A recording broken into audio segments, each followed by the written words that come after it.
sowing the seeds, Matthew 13, 3-23. In his teaching, Jesus told this story.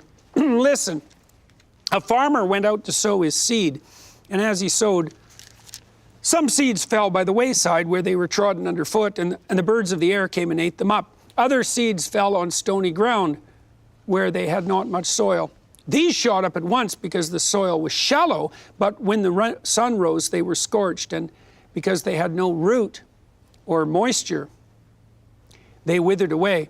Still other seeds fell among thorns, and the thorns grew up with them and choked them, and they yielded no grain. But some seeds fell into good ground and brought forth grain, growing strongly and increasing and yielding 30 or 60 or 100 times more than was sown.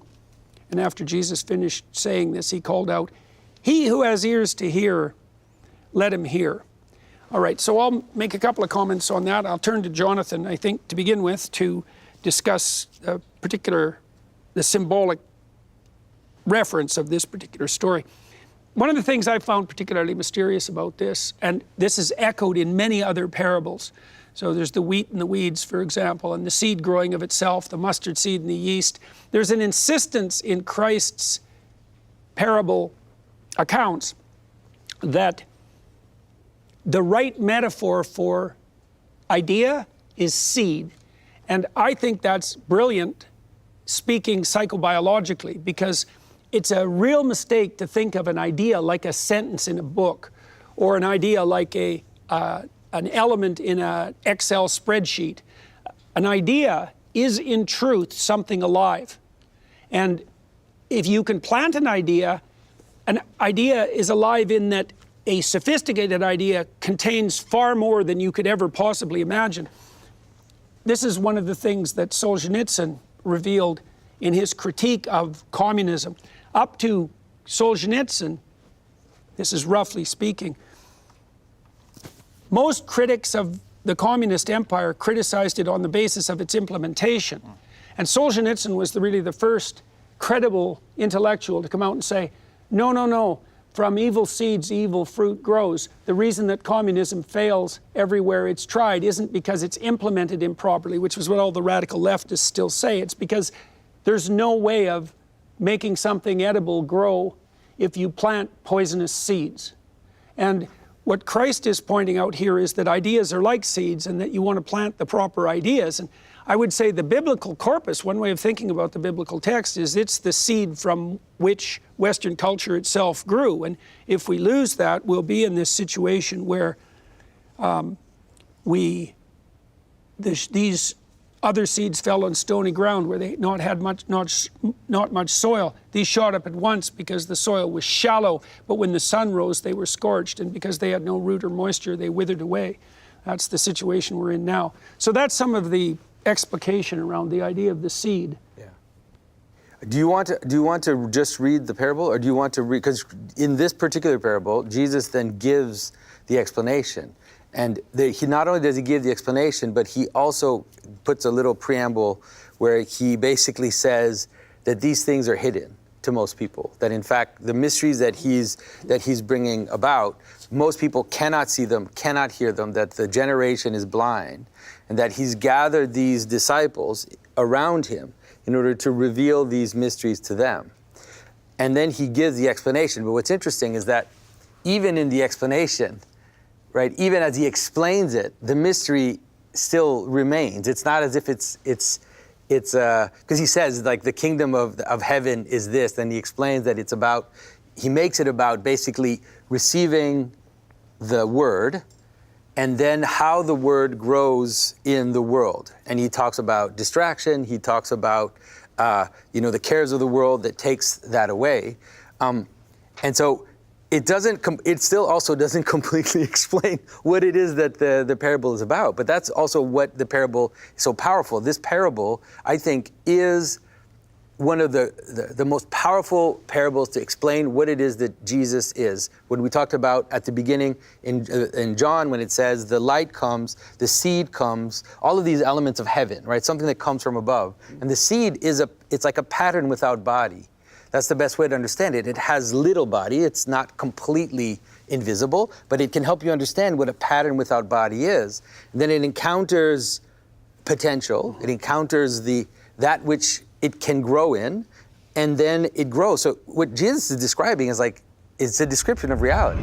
Christ is a master at using short, mysterious stories. They change the listener who takes them seriously. The person that you do not think could ever be virtuous, well, let me show you, this is the person who is fulfilling the law and the prophets. I don't believe in that promise. I'll just be honest at this point. Then it hit me. I saw it. This Jew is very frightened of a post-Christian society. The power of love. I don't want to be in a Hallmark card, I tell you. We've got our work cut out for us, gentlemen. I sure hope we're up to the task. It does have moral consequence, but he's actually describing how meaning functions and how... How order and variability. That's right, exactly. So there's this possibility of descending order, and then it manifests itself in all sorts of places, and some of those places are dismal and nothing much happens, and other places are magnificently fruitful, and that's also the dance between that a priori order and the randomness of the world. Yeah, and you could actually apply it to something that's completely amoral. So you could think there's an idea. I like that, flying car. There's a flying car idea, but the world does not afford that possibility. The ground is not good for that thing to land in. So the idea just is like, it remains up in the air. A bird comes and catches it and picks it back up into the air, so it never lands. And so we have things like that where you need both the idea, the right idea, and you need the right potential for the world to exist. There's an interesting dance here. Darwinian models of creativity indicate that the way creativity works is that there's a hyperproduction of potential solutions to a problem. So that would be the abundance. You can imagine that happening in a Pareto distribution manner, right?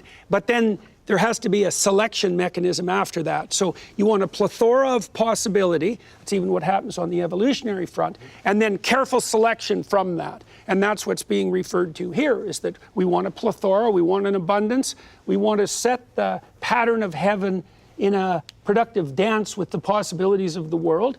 Much will become manifest, disproportionately so, and then there has to be a discriminating judgment applied to that, so that only the best can be harvested. And that's Christ as judge, and that's the burning sword that bars the gates to paradise. And so... Or selection, like just selection, even in terms of Darwinian idea. Or selection, exactly. So that's another elaboration of it's the principle of grace, too, isn't it? I mean, John Paul II said, your being increases in the measure that you give it away. So there's a paradox at the very heart of the gospel, that our instinct is always to hang on to what we have. To be happy, I need, go back to our wealth, pleasure, power, honor, I need to fill myself up and hang on to them. But that's exactly how you're going to lose them. Whatever you receive as a gift, you have to give as a gift, and then it increases in you, 30, 60, and 100-fold. And then when you get that, you give it away too, and you get caught in this loop of life and abundance.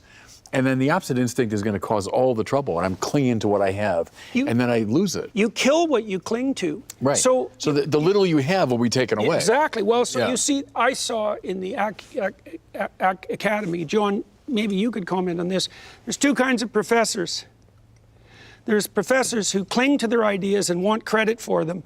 They're not generous to their graduate students. They don't give them authorship. If they have an idea, they guard it. They feel that everybody's going to steal it. They don't share it. They're stingy. They're hard to work with.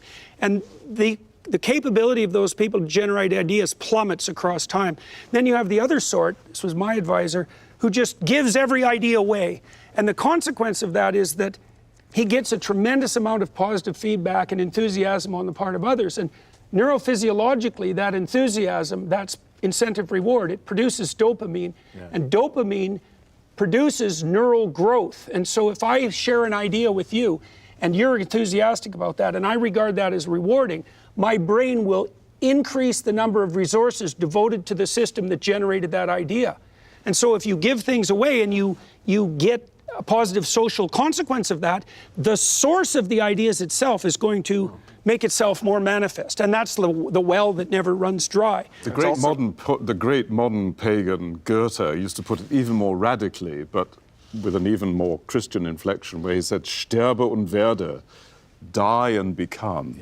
And that's precisely this thought of the relinquishing of self that is in fact the key to the expansion of... Well, the self you're relinquishing, in principle, would be the limited and comparatively dead old self, which you relinquish every time you have a new idea. And it's also, you know, with great power comes great responsibility. Right. Is the flip side. It's the positive reinstatement of that in a way. Right. Right. You're up. You pay for your talent with your generosity. And that's how the cosmic scales stay balanced, right? It's also how you don't get stuck in a useless cycle of guilt around what you have in a way that becomes solipsistic and self-serving. Right. Or that opens you up to exploitation by people who claim false victimization. Right. So, John? I'm trying to not launch into an ongoing discussion about relevance realization. That's definitely what this is. This is what it's talking about. I believe it's a lot of my work, and maybe that'll come up. I'll try and weave. I want to add a dimension to this. I think this is all, sorry for the pun, very fruitful, but I want to stop a little bit, and because I'm interested in the cog's eye of parables. And the issue, there's a problem that's also implicit in why he's doing it this way. And my lesson here is largely drawn from Kierkegaard. With like, why parables? One may be, well, they're simple people and stuff, but that's not what's going on.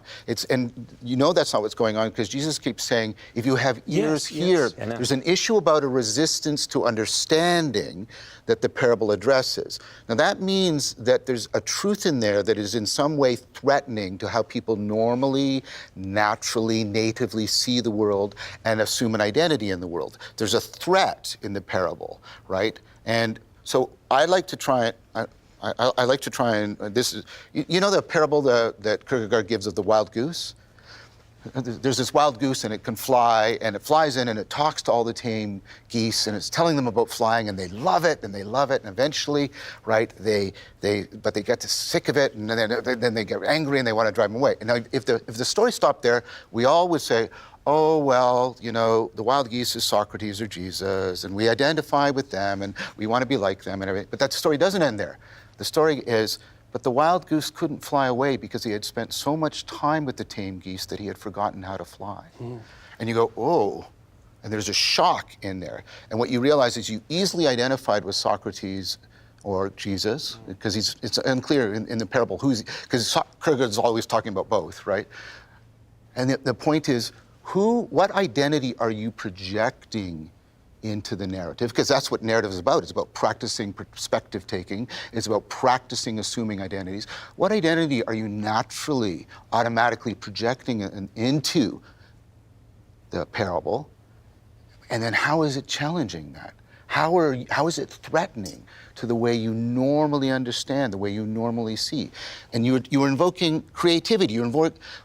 Right, an insight, but an insight isn't just that, right? An insight, and this goes back to the frame breaking, and I just want to make one very brief thing here.